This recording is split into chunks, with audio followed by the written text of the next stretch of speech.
சிந்திப்போமே.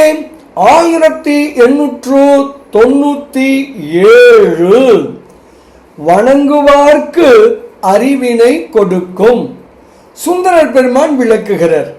மனம் கமழும் பூவும் தூய திருமஞ்சன நீரும் கொண்டு நாள்தோறும் உன்னை வணங்குபவர்களுக்கு மெய் அறிவை வழங்கும் திருவாரூர் தந்தையே. பூதங்கள் 5 ஞானேந்திரியம் கண்மேந்திரியம் ஆகிய 10 தன்மாத்திரை 5 சித்தம் தவிர மீதம் உள்ள மனம் புத்தி அகங்காரம் எனும் அந்த கரணம் 3 சேர்ந்த நுண் உடல் உறுப்புகள் 8 தத்துவங்களிலிருந்து தோன்றிய தாத்வீகங்கள் 60 வித்யா தத்துவங்களில் மாயை தவிர மீதமுள்ள தத்துவங்கள் ஆகிய 6 சுத்த தத்துவங்களில் சிவம் தவிர மீதமுள்ள தத்துவங்கள் 4 எப்படிப்பட்டன? நல்ல பயிர்களோடு சேர்ந்து வளர்ந்துள்ள களையினை வேரோடு பறித்து நீக்குகிறோம்.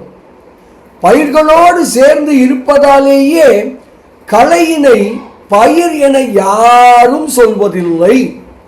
இந்த அடிப்படையில் ஆராய்ந்து பார்த்தால் அறிவற்ற ஜட பொருட்களான இந்த தாத்வீக தத்துவங்களை அறிவு பொருளான எனது இயல்பு என்று யாராவது சொல்லுவார்களா?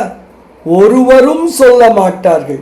ஆதலால் தம்மை யானாகவே மயங்கும் வண்ணம் என் இயல்பை மறைத்து நிற்கின்ற இந்த தத்துவ தாத்வீகங்களுக்கு அடியேன் அஞ்சுகிறேன். இப்படியாக இந்த உடல் நானல்ல என்று விளக்குகிறார் சுந்தரர் பெருமான்.